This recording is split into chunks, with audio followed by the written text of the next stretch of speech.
करना, लाइक और शेयर भी मत करना। नीचे कमेंट से सुपर, ऑसम, थैंक यू ये सब भी मत लिखना।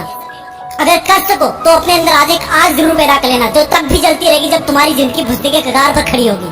तुम्हारी चिता की आग से भी कई गुना प्रचंड होगी ये आग। चिता की आग तो एक शरीर को मिटा सकती है, लेकिन अगर दिल में आग लगा ली तो पूरी दुनिया में आगे आने वाली सदियों तक तुम्हारा नाम चमकाने की ताकत होगी तुम्हारे पास।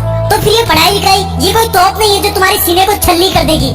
याद नहीं रहता, तुम्हें लगता है कि सामने रखी 10 किताबें तुम्हारी दुश्मन है। अगर नसीब से तुम्हारे पिताजी फौजी हैं, तो पूछना कि जब सामने 10 दुश्मन हो तो उनका मुकाबला कैसे किया जाता है। अंतिम सांस तक लड़ करके, अपनी माँ का खर्चा खून से चुका करके, क्या तुम अपने माँ बाप के लिए उनको हर टाइम पढ़ते रहने का झूठा दिलासा देना बंद कर सकते हो? प्लीज, तुम्हें लगता है कि दिमाग से पढ़ना चाहिए, लेकिन दिमाग तब तक नहीं जाता जब तक दिल नहीं करता। कभी पढ़ते पढ़ते रोना आया तुम्हें? कभी पढ़ते हुए आंखों के नीचे रखा पेज गिरने वाले आंसू की वजह से खराब हुआ है? कभी इमोशनल होने के बाद सिर्फ ये ख्याल है कि मुझे दुनिया से कोई मतलब नहीं है और बस मुझे पढ़ाई करना है। अगर दुनिया में सबसे मुश्किल और रिस्की काम है तो वो है अपने बच्चों की अच्छी लाइफ के सपनों के लिए खुद के सपने छोड़ देना, क्योंकि पेरेंट्स को नहीं पता होता है कि उनके बच्चे उतनी मेहनत नहीं कर रहे होते जितना उनको लगता है। और अगर उनको लगता भी है ना, तो वो इसलिए ज्यादा नहीं डांटते कि कहीं बच्चे हमारी स्ट्रेस में ना चले जाए डांटने के बाद।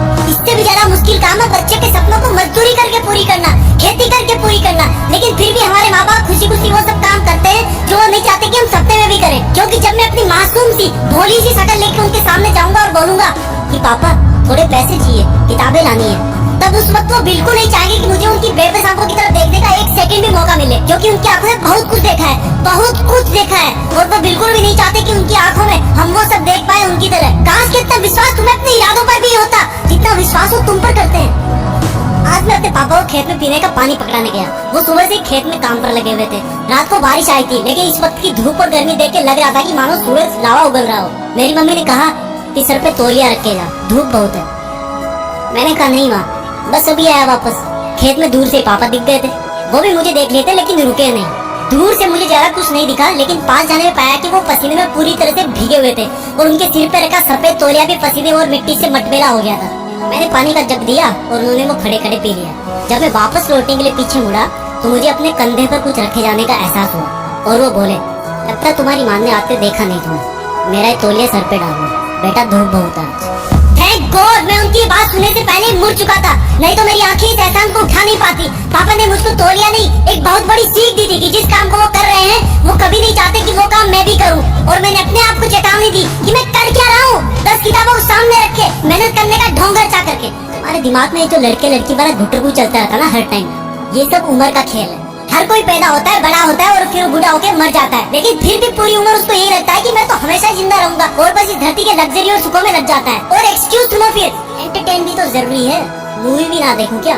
अबे गधे, अपने सामने के रियल लाइफ कैरेक्टर्स को तो तू देख नहीं पा रहा, जो तेरी खुशी के लिए दिन रात मेहनत करते हैं, एक सेकंड भी नहीं रुकते। तेरे माँ बाप की बात कर रहा हूँ और तुझे मूवी देख के मोटिवेशन मिलता है? असली मोटिवेशन ना बेटा खुद की तकलीफ और दर्द से आता है, खुद के आंसुओं से आता है। जब दिल में एक जलन होती है, बहुत बड़ा पागलपन होता है, एक जिद होती है कि सारा मरते दम तक भी मेहनत करना नहीं छोड़ूंगा। कंपटीशन बहुत है आज के टाइम। अरे मैं कहता हूँ तुम्हारे पास इजी लाइफ जीने के साधन बहुत है, इसलिए तुम्हें बाकी चीजें डिफिकल्ट लगने लगती है। एग्जाम में तो हर टाइम ऊपर वाले को याद करते हो। मत करो इतनी पूजा, भगवान को भी इतनी फुर्सत नहीं सुनने की। अगर कर सकते हो तो प्लीज खुद को झूठे मेहनत के शीशे में मत देखो। अगर कर सकते हो तो मेहनत करके, पढ़ाई करके, ज्ञान हासिल करके, पैसे कमा करके अपने माँ बाप को भी थोड़ी जिंदगी जी लेने दो यार। 20 बरस हो गए उनको तुम्हारी सेवा करते हुए। Come on.